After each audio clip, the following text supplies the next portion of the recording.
Bueno, Yucabay es un medio de prensa digital, está en la web solamente, que el enfoque del medio y la agenda del medio es principalmente lo que está sucediendo en Cuba en materia de tecnología y cómo eso está transformando el país a nivel social.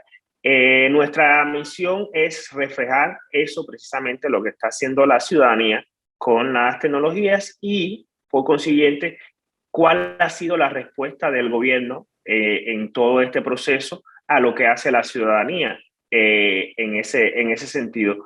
Por eso llevamos, por ejemplo, registro de los cortes de Internet individuales, que hay personas, hay activistas, ciudadanos que han recibido como cortes individuales de Internet, o llevamos registros sobre el ciberacoso que hacen perfiles de estos de troles del gobierno.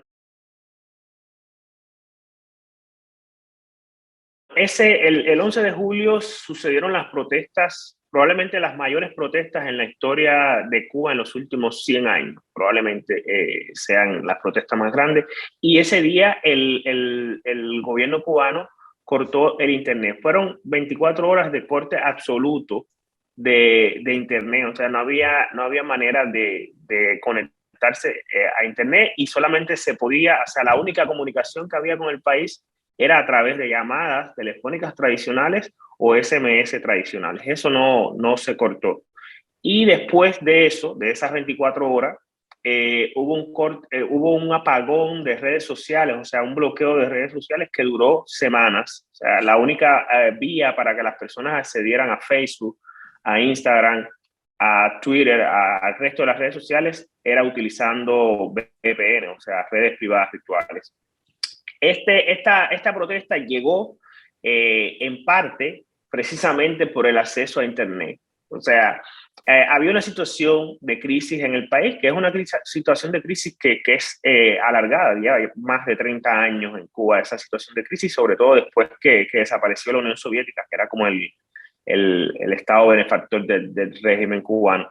Y entonces llega la pandemia, se cierra todo el turismo, que es lo que pues da, desde el punto de vista económico, le da ingreso al país, y eso genera una situación de escasez de medicamentos, de alimentos, de apagones de electricidad, que llevó a las personas a salir a la calle. Eso se hizo masivo gracias a que el primer lugar donde se protestó, que es un pueblo cercano a La Habana, la capital de Cuba, que se llama San Antonio de los Baños, una persona transmitió en vivo la primera protesta por Facebook. Eso generó un efecto dominó que sacó a todo el país a la calle. O sea, protestaron en casi todas las provincias del país, hubo protestas y todas se transmitieron por redes sociales, por YouTube, por Facebook, por Instagram.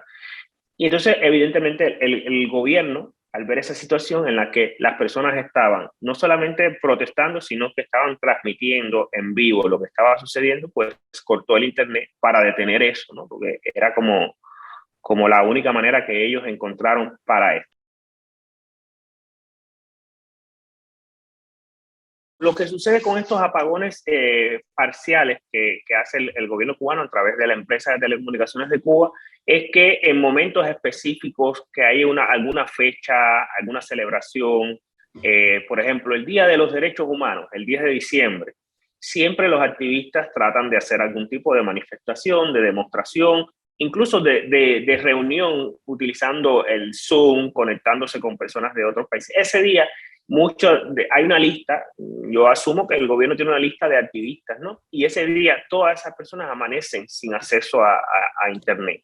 Pasó recientemente, en estos días se está celebrando el juicio a dos artistas cubanos, Luis Manuel Otero y Michael Osorbo, y un grupo de personas que está vinculada a esos movimientos, a organizaciones de derechos humanos, todas han pasado estos días sin acceso a Internet. Lo que sucede es que la empresa determina por orden del gobierno que esa persona no debe tener acceso a Internet. Y hay personas que llevan más de un año en esa situación. O sea, van a la empresa, preguntan qué sucede con su línea telefónica y la empresa evidentemente le da una justificación técnica que tiene que revisar nuevamente y al final, bueno, te cambian la línea compran una nueva línea y cuando ponen la línea nuevamente, o sea, la nueva SIM en su teléfono, pues se bloquea. Es como que tienen identificado ese teléfono y esa persona y cada vez que intenta conectarse, ya sea con otro dispositivo o con otra línea, pues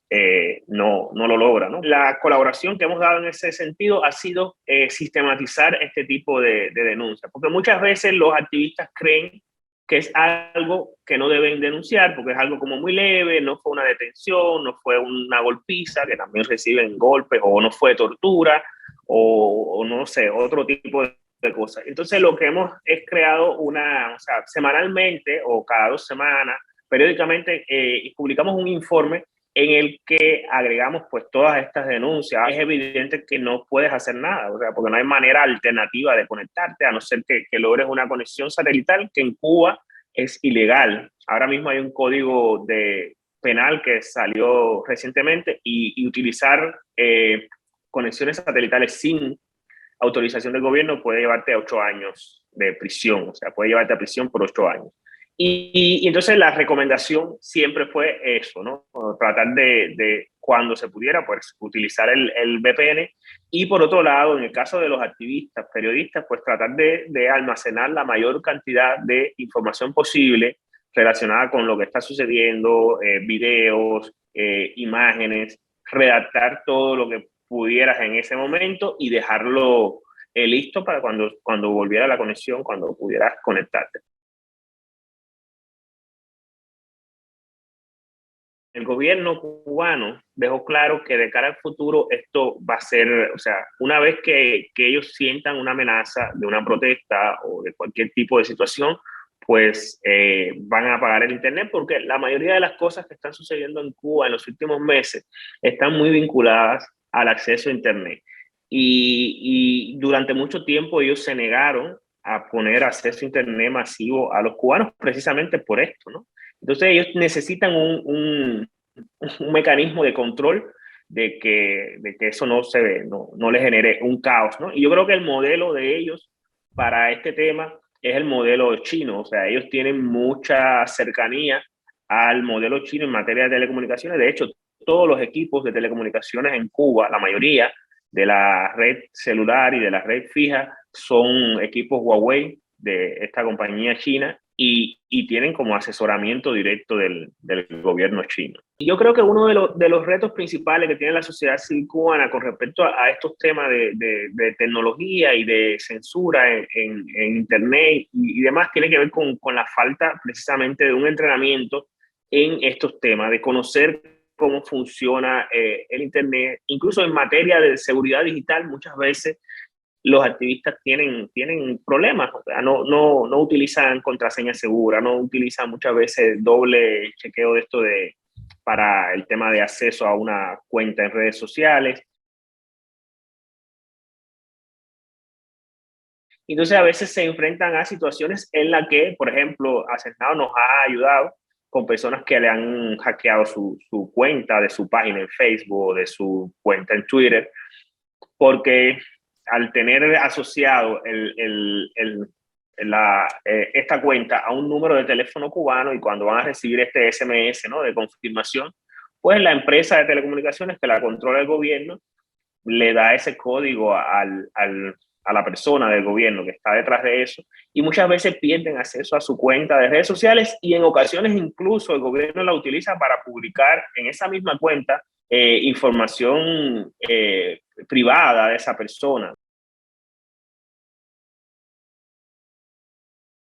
Bueno, en el caso de la colaboración con personas y organizaciones en otros países, nosotros, por ejemplo, recientemente hicimos una investigación que publicamos en conjunto con un medio venezolano que se llama Armando Info, y fue una investigación precisamente en la que tratamos de mostrar las similitudes de la censura digital en Venezuela y en Cuba. O sea, en el caso de Cuba y Venezuela hay muchas similitudes. Por ejemplo, en Venezuela se bloquean sitios también de noticias o sitios de interés del gobierno, de organizaciones.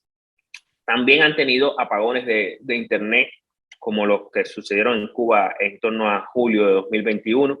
Entonces la idea era mostrar este tipo o sea, cómo hay similitudes y cómo hay incluso colaboración a nivel no sé, en el caso de Venezuela y Cuba, por ejemplo, a nivel de troles en redes sociales, se nota también que hay colaboración. Cuando hay un tema específico en Cuba, se unen como este ejército de troles del gobierno venezolano a trabajar con el cubano, y hay también similitudes en las leyes que se han redactado en los últimos años relacionadas con que penalizan la libre expresión en Internet. En el caso de Cuba tenemos el decreto 370, pero en Venezuela también se han implementado algunas leyes similares. O sea, es un modelo en el que uno se da cuenta que hay de alguna manera hay similitudes y hay colaboración, además, en ese sentido.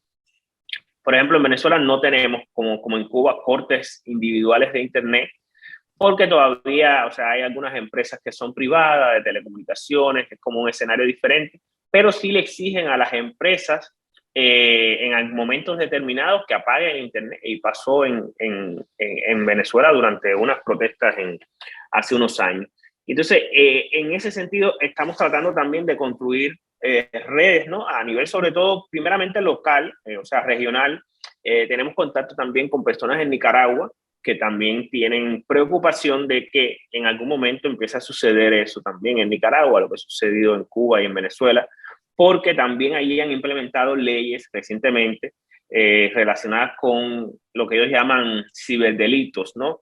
Y muchas veces son leyes que lo que buscan es limitar la expresión en Internet, o sea, que no puedas poner nada en redes sociales o publicar en un sitio de noticias nada que critique al gobierno, y eso evidentemente va en contra de una serie de derechos que tienen las personas y que también se deben respetar en Internet, que no solamente en el espacio físico. Tenemos incluso comunicación con ellos. Ellos hicieron una investigación en 2017, creo que fue donde salió como toda esta información de los sitios que tenía bloqueado el régimen cubano. Pero después de eso, pues hemos mantenido comunicación, y parte de lo que hacen nuestros colaboradores en Cuba tiene que ver con eso, o sea, con hacer mediciones en el terreno para todo lo que tiene que ver sobre todo principalmente con bloqueos de sitios, o sea, con censura a ciertos sitios. Estamos tratando de ver de qué manera se puede hacer también para el tema de la velocidad de Internet, para tener como un mapa, ¿no? De más o menos en momentos específicos cómo está la velocidad de Internet en diferentes zonas y cómo cambia esa velocidad cuando se trata de un teléfono de un activista o de un periodista, ¿no? En esa misma zona.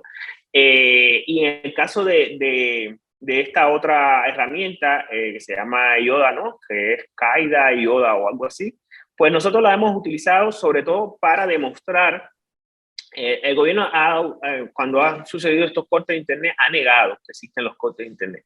Y gracias, o sea, esta aplicación nos ha ayudado. Esta y, por ejemplo, algo que tiene Google también, que muestra cuando sus servicios han sido interrumpidos o han tenido problemas en ciertos países por el volumen de datos, ¿no? De información que se genera desde un país determinado en un espacio de tiempo determinado. Pues puedes ver en las gráficas cómo hay unas variaciones que no son normales, o sea, que no son normales para ese horario del día.